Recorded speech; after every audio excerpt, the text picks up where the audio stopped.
Thanks so much for tuning in to every episode that we've done so far, 52 Weeks of Why. It's been such a cool adventure to interview friends and authors and writers and public speakers, people from my area and people from all the way across the country in completely different careers. And it's really cool to branch out and meet people that I've never met before. That were referred to me that said, hey, this would be a perfect person to have on your podcast. And the coolest part about that is you kind of find these kindred spirits that you just connect with and you're like, oh, wow, this person's pretty amazing. And so today, before I get rolling into introducing my guest, I have just another very quick quote. This one I love because I tend to do the opposite of this, and I like quotes that set me straight. It says, you are meant to open every single door. Let the world close the doors you're not meant to walk through, and walk through the ones that remain open. Most of us are not opening enough doors. We only think that there are two doors. I always thought it was the opposite, right? I always thought that you only walk through the doors that are open because the world opened those doors for you, instead of pushing open every single door and letting the world close the doors that are behind you. This kind of relates to me saying, there's this old analogy of the plate. When is your plate full, or is your plate overflowing? And at a certain point in my life, I was like, there is no plate. Like that plate got buried with stuff so long ago that now it's just the things that are important get worked on. The things that are a priority get done. The things that are not, don't, right? And that's the same thing with opening every single door, allowing the world to close the doors that maybe you weren't supposed to walk through. My guest today was introduced to me by a friend, previous guest on the podcast.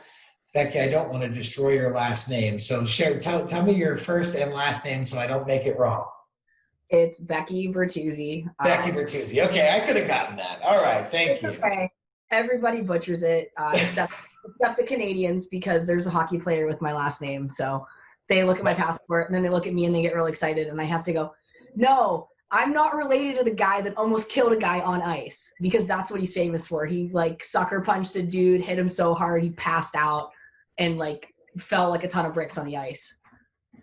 This is a good story. So every time you go to Canada, you've actually got to say, no, I'm not related to that guy, and they're kind of stepping back from you a little bit nervous. The first time I've only been to Canada once, but honest to God, every time I handed them my passport, because I flew into Calgary, and the border agent, I handed him my passport, he looked at my name, and then he immediately looked up at me, and he goes, are you related to Todd? And I go, no. I am not related to Todd, but I do want his jersey because he did play for my favorite hockey team, the Detroit Red Wings, but they're $250, and I feel like I could spend $250 a better way. Oh my gosh, that's crazy. I mean, the cool story though, right? So Becky is born and raised in my area in Warren, Ohio, and has graduated from Youngstown State, which is right again in our neck of the woods, was an avid swimmer. Swam in high school, swam in college, and I want to let her tell a little bit about this because it's cool to hear. I was the same way. At one point in time, I was all in on a sport, and after I finished playing that sport, I kind of went all over the place, right? I wanted to branch out and see, but when you're all in on a sport, especially I think swimming is one of those where it's a high level of commitment. Lots of practice, morning, evenings, weekends. There's never a break. You don't really have time to do another sport. So Becky, when you were when you were in high school and college, it was all swimming, right? In high school, I played tennis just because it was during the break between summer swim and winter swim. But college, all I did it was my job. I went to school and I swam, and you are exactly right. I had morning practice. I had afternoon practice. I swam through the summer because I was local. I would train with my college coach, and there's no NCAA rule that says you can't swim more than 20 hours a week. So I was swimming 25 to 30, depending on whether or not we had a meet that weekend. So I didn't really have much of a social life until I got out of college. Yeah, I can imagine. I mean, 25 hours a week, that's a part-time job, right? Like you're legitimately committed. So not only did you not have time for other entrepreneurial activities or other sports or hobbies, but yeah, I can imagine that put a little damper on the social life too. Oh, yeah. I mean, my teammates, because we'd get up so early and I've always liked my sleep. Like even when I was little, my mom's like the Pope could have showed up and you'd be asleep. So I would go to bed at like 8:30 or 9 o'clock, and then we'd get up for 5:30 practice. And that's, yeah. And I mean, I partied in college, but not to the extent that maybe a college kid should have, because, you know, I had to get up early and I had to make sure that I was maintaining my grades, maintaining my performance in the swimming pool. I mean, there's like a lot of stuff going on. Um, but I don't regret it. I would do it again. I mean, I don't know if Caroline got into it, but like swimming is such a metaphor for life, and it teaches you how to be resilient and how to literally just keep swimming. Yeah, I think so Caroline Rittenauer, who is who you're talking about, who introduced us, I've always known that about her, but no, should we, when we talked, it was more about changing the lives of others by using swimming, right? Not necessarily the commitment of when you're in it, how different it is. So when you say it teaches resiliency, what do you mean? Um, it's such a long season, and you have so many meets, and you are literally just getting the crap beat out of you. I mean, you are doing a lot of volume. You're trying to get your body to recover in a very short period of time, and it's not. I mean, you are trying to see what your body's capable of. So you might be doing all of this training and your body might not be able to handle it as well as you think, and you have to be able to trust the process and understand that I might not be fast now, but all of this hard work is going to pay off towards the end of the season when we taper off the training and I don't feel like a hot bag of garbage come conference time. And all of this hard work that I've been putting into the pool is going to pay off with a lifetime PR. And almost every year in college it did, but it's just being resilient and understanding that, yeah, this is the short-term suck, but you're doing it for the long-term payoff. Yeah, and I think that the discipline part of that too, because you have to show up. You've got to be there every day. You've got to be there when you feel good or bad. You've got to be there when it's nice and not nice. You've got to be there when you're sore or not sore. Like the discipline and the show up every day component of that is pretty big.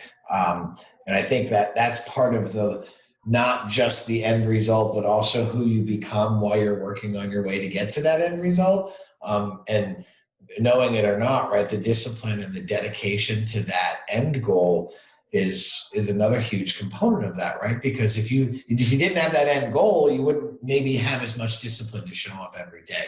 That goal orientation is another huge part of that, right?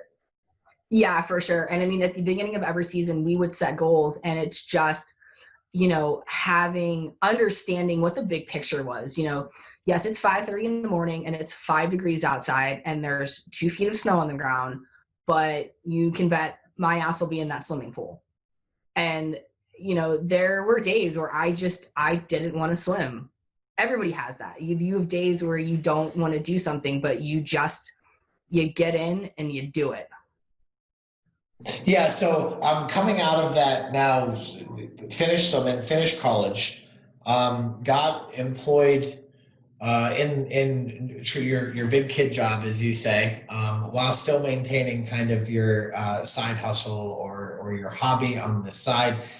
How did you transition? I mean, was your degree in marketing, and is that what translated you into being a director of marketing now and being so heavily involved in marketing? Yeah, actually, my degree's in public relations and advertising, and not a single class that I took applies to the type of marketing that I do today, because Facebook didn't exist when I was in college. So yes, my degree is in marketing, and before I worked for VEC, I worked for another company for 7 years, and I actually started my freelance business in 2015. So I was doing marketing at my first job and decided to leave there and then started at VEC. And I just had a lot of people asking me to do graphic design for them. And that's really how B Squared started. I do marketing, but I'm also a self-taught graphic designer, which is not typical of a marketer. I've had marketing friends call me and go, I just got Adobe InDesign and I have no idea what I'm doing. Can you help me? So that's kind of how B Squared started. And I was doing a lot of graphic design. And then I thought, well, I'm doing this other marketing. I should offer these services to people as well, because in talking with some small business owners, like when we had talked, it gets overwhelming. It gets really hard to be able to keep all of these balls in the air when you have a small business. And marketing usually gets put to the bottom of the to-do list. The crazy thing is that it's one of the most important things, right? Like, and every business needs it. Every business has to have it. But for some reason, the old adage, you can't work on your business while you're in the business. It's the same way, right? Marketing is a part of working on your business. And so many people are stuck in the day-to-day that it's very difficult. I shared this with you. I'll share it now that like I even went so far as to try to have a Tuesday afternoon reminder for myself to go on and post something on my business pages. And when I realized 4 or 5 weeks in a row that I couldn't even commit to that, that's when I knew I needed to outsource it, right? That's when I knew I was like, okay, obviously this isn't important enough on my radar. It's not a priority enough on my non-existent plate for me to get it done. And that part of it, man, you're speaking truth, because you really have to have somebody who that is their whole role. Just like you have an accountant, just like you have an attorney, just like you have a financial advisor, the marketing component for some reason isn't lumped in to the same level of importance as your accountant, financial advisor, attorney. But it really should be, because that's the most important part of growing your business and marketing your business and making more money, right? Yeah, for sure. And I think that the reason it's not is because it's not that instant gratification. It's not, okay, I'm going to make this Facebook post, and because 5 people saw this Facebook post, they're going to come in and buy something off of me. It doesn't work like that. You're in it for the long game, and that's where people will tend to shy away, because if you're telling them like, hey, a good content marketing strategy is going to take anywhere from 12 to 18 months to give you ROI, they don't want to hear that. They want to hear something that's going to give them ROI in 12 to 18 days. So it's getting them to play the long game and be consistent and keep putting the posts out there so that their audience is seeing it more and more often. Then that'll get them to make a purchase or engage, or any of the goals that you could set for yourself for a social media plan. Isn't it interesting that ROI is a term that's attributed to marketing, but not to an accountant, but not to an attorney? That yet these are essential services that you spend money for, that do things for you, right? Important things for you, but you don't have this expectation that you should earn something back from them. And yet for some reason, marketing, again, just as important of a component, we have this expectation that it should pay back and pay off immediately. I think it's a pretty interesting conundrum. I dealt with that myself. That's why I say that. I think it's because, I don't know, like accountants, they're working with numbers. They're telling you if your business is profitable or not profitable. You can justify that cost. But for whatever reason, it's really hard to justify marketing, because the old school way of thinking, well, is if you're really good, word of mouth will suffice. And there are some companies where word of mouth suffices. I've gotten a lot of business from word of mouth, and that's great. But if you're looking to truly grow and reach outside of your local footprint, you're going to need some sort of online marketing strategy, whether that's a combination of social media and email or just email. You're going to have to do something. And I think people think, oh, well, it's just Facebook. There's really no thought behind it. Wrong. There's thought behind it. You have to figure out, what platforms your audience on, when are they on the platform, what do they like to engage most in, and like that's what all your insights will give you. But people just, they like to just throw shit on the wall. Well, it's a little bit more than just throwing stuff on the wall. Like, yeah, we're going to throw stuff on the wall. Like, that's what marketing is. It's not black and white. We're going to try a whole bunch of stuff and we're going to see what works. And it could work for a month and then it could totally stop working. And I think that's the thing that freaks people out the most for marketing, because like accounting is black and white. Like, there's a right way to do it, and then there's a way that will send you to jail. Well, I think to your point, it's a way to grow your sphere. The old school way of having a sphere was just word of mouth, right? And now you have this platform where your sphere can grow beyond your wildest imagination. It can grow internationally. It can grow to a level that previously was unattainable.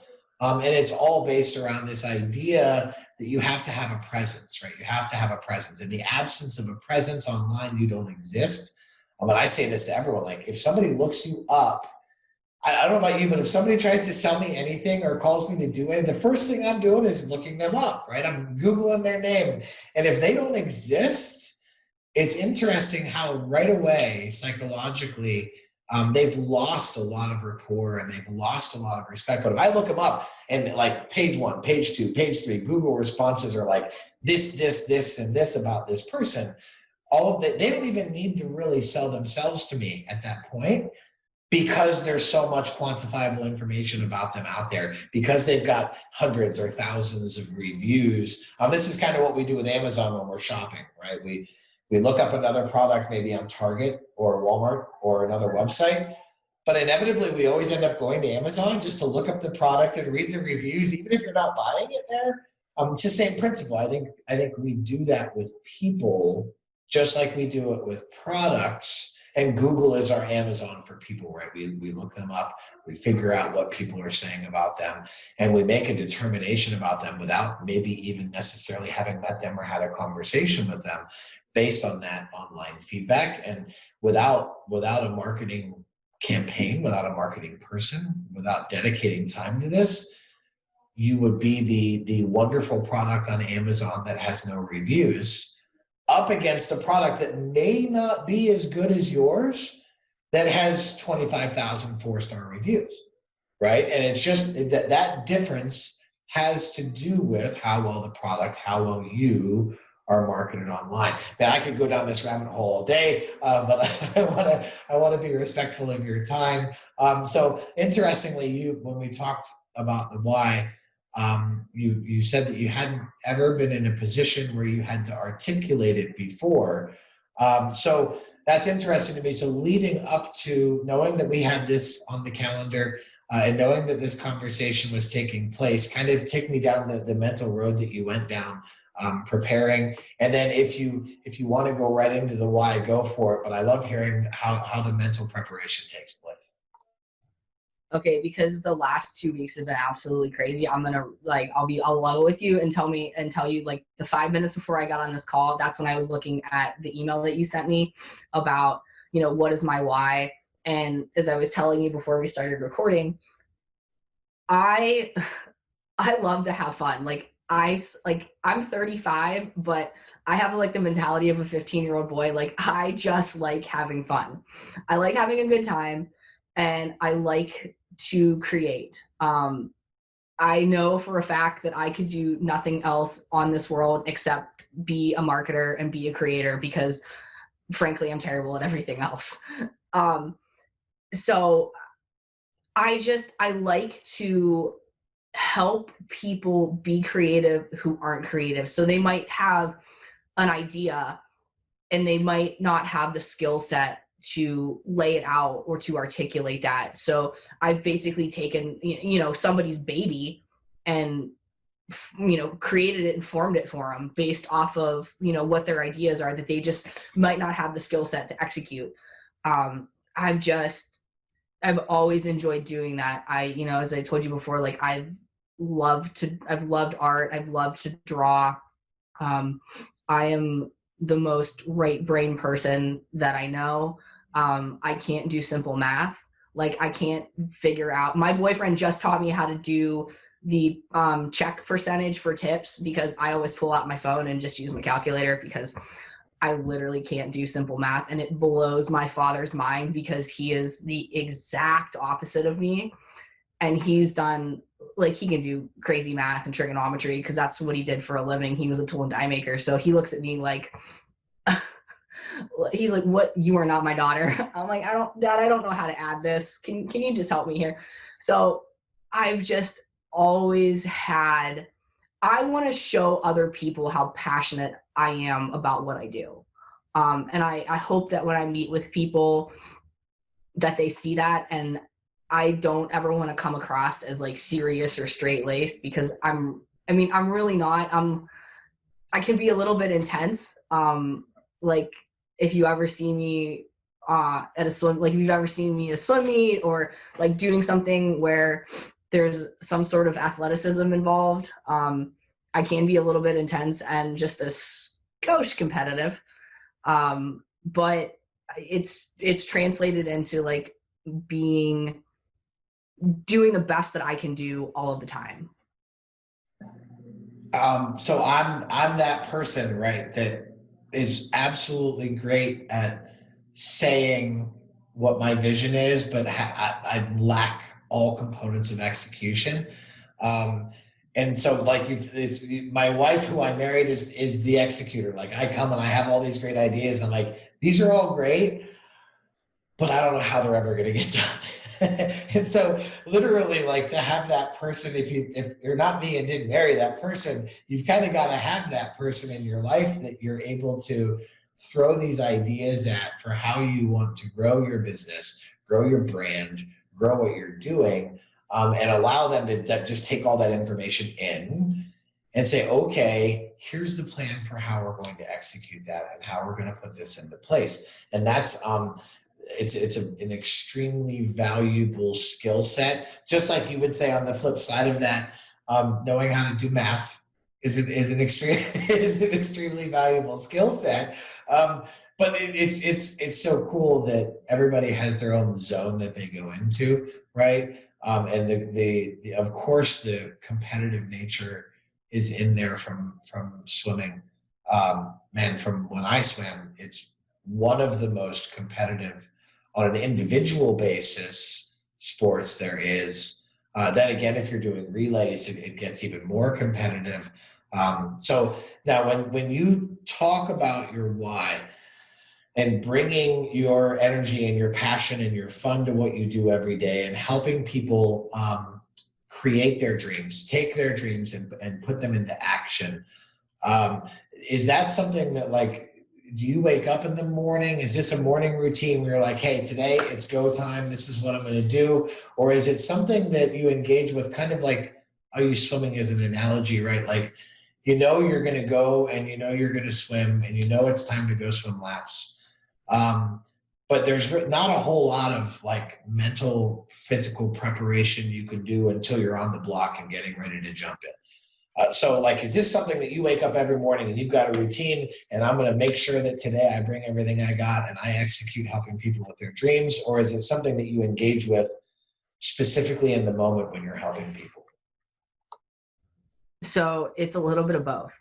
I am, if there's like a level above type A, that's me, like type double A.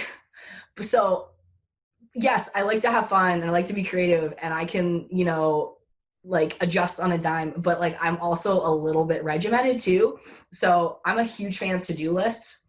So it, like, my morning routine, usually I set my to-do list up at the end of my day. So like I know what the next day is going to look like for me. And it's very project driven. It's stuff that I know that I'm going to be able to handle within the day. And, a lot of it is like during the day, it's obviously all of the work stuff. And then I've got the freelance stuff that I handle in the evening. But yeah, it's okay. These are my tasks for the day. I want to make sure that I've got the bandwidth and the mental capacity to do the best job I possibly can do for my clients. And I'll be honest with you, there's some days where the work day just drains me. And the last thing that I want to do is sit down in front of a computer. And at that point, I know that if I do, one of two things is going to happen. I'm going to put out something that I kind of half-ass just to get it off my task list, or I'm going to tell myself, sit down for 10 minutes, just give yourself 10 minutes. And those are the types of things where like I look up and I spent 45 minutes on this, and I'm pumped about the work that I just put out. So it's really a little bit of both, because I'm juggling the big kid job with the freelance job. If you didn't know, there's, for those people who don't make lists and who kind of come into their day just, I don't want to say winging it, but they come into their day a little more reactive to the things that come at them. When you leave for the day, if there are things that you've left undone, those things tend to stay with you through the day and maybe even into the night when you're trying to fall asleep. And there's something really therapeutic and emotionally assisting when you sit down and you write down those things that you know need to be done tomorrow. And there's something that happens that like you translate them from your mind to the page and you don't think about them anymore, because they're on the paper, and somehow you put them on the paper and tomorrow comes and your subconscious has worked on these things while you're sleeping, and the next day you already have that list spelled out. It's pretty cool that you kind of jog the both sides of that. Is that something that you were aware of when you write these things down, that, hey, it's off my mind now? No, I just write it down so I don't forget, because I'm the type of person, I can't go to the grocery store without a grocery list, or else I'll be the proud owner of aisle 5 and I will not have gone into the store to get what I actually needed. So I write stuff down so that I don't forget it. And even if I remember something, I'll write it down on the to-do list, but I'll make the mental note, hey, that might not get done today, but that's okay. Put it on the list for tomorrow, because I will finish the day with stuff on my task list that isn't complete. Those are the things that get added the next day. Those have the priority to make sure that they are getting done. But I mean, I'm to the point now where like I've got my to-do list for work, I've got my to-do list for freelance, and then I have my to-do list for like house stuff, because there's nothing more therapeutic than checking something off of a to-do list. Amen. Like, and this is real, like, real old school motivational speakers, when they talk about goal setting, like this is real stuff that if you don't do it, you're missing out on the rush of accomplishing the goal, right? One thing that I've been terrible at my whole life is celebrating anything other than fun, right? Celebrating for fun was one thing. I'm really good at that, but I wasn't very good at celebrating like a major milestone or an accomplishment. It was always kind of a what's next. Okay, I did that, now we're on to the next thing. And I was always moving on to the next thing without giving what I accomplished the right amount of pause and celebration. And there's something about check marking a box that does that, right? Yeah, I can't remember who said it, but like, the way that I look at like success is something constant. It's non-linear, but you should stop and celebrate the successes. And I can't remember who said it, but like when they do something, they give themselves 24 hours to celebrate it. And then, okay, it's back to work. Like, what can we do to improve and to get better? And I've always had that approach with all of my sports. And, my friends think that I'm critical. They're like, oh, you like hit that beautiful you hit that beautiful golf shot, or, you did this. And I'll say, yeah, but these are like the 4 things that I need to make sure that I'm working on or correcting. And they're like, for the love of God, take the compliment and just like sit and enjoy, what you just accomplished. But that's the swim. I don't know if it's the swimmer mindset, if it's the competitor mindset, but it's like that you always want to try and get better.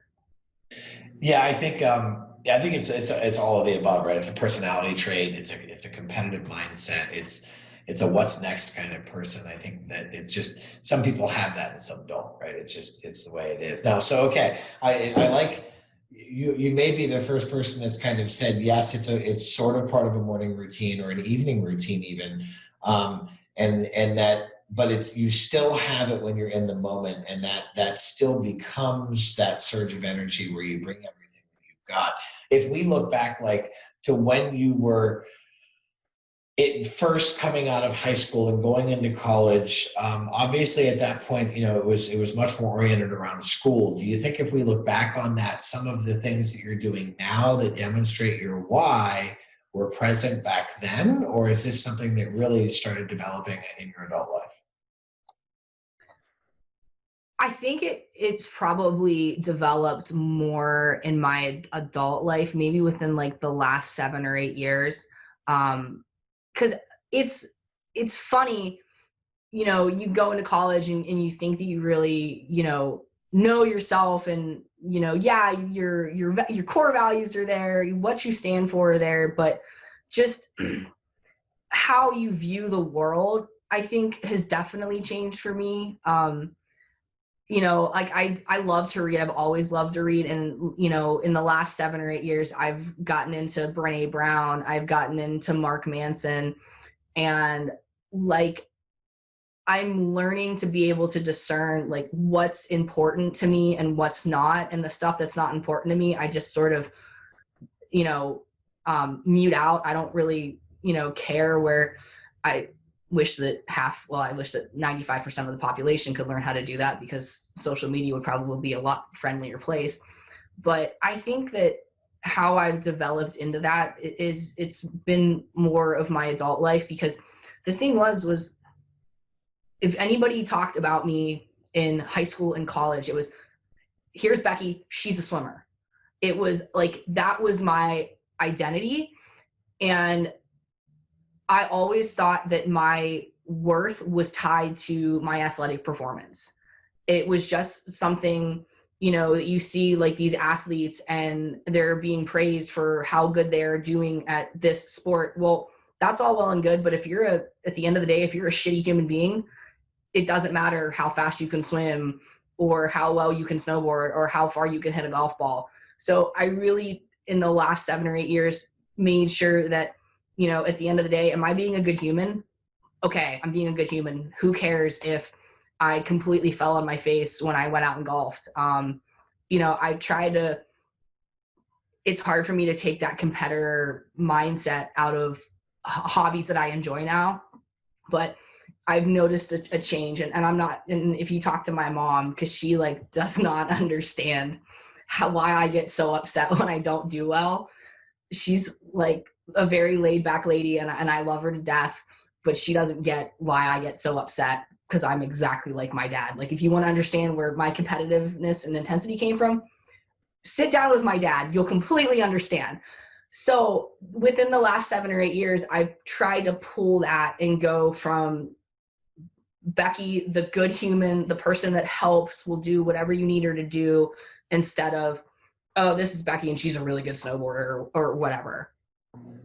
I love you. So what you've echoed are the sentiments of some of my reading and personal development as well. And this stems from Marcus Aurelius and the concepts of the Stoics, which are that you just continue to be a person of virtue. And they've got their cardinal virtues that they subscribe to. But at the end of the day, those are the things that you can control. You can control how you react to things. You can control the kind of person you are. You can control your temper and your emotions, and just about everything else outside of that is an uncontrollable. And as long as you continue to allow your life to be ruled by things that are out of your control, you will never be in the driver's seat of your life, right? You will always be in the passenger seat. And isn't it interesting how, as you progress through life, that you learn at a higher level a lot of these things that we were so intensely focused on for decades of our life. Now we look back at them in retrospect and go, wow, okay, that was pretty important, but it's amazing how many other things are really important too. And I don't want to say that wasn't important, because I don't like that terminology, because it was super important then, right? But now in retrospect, we see that there are other things that are more important.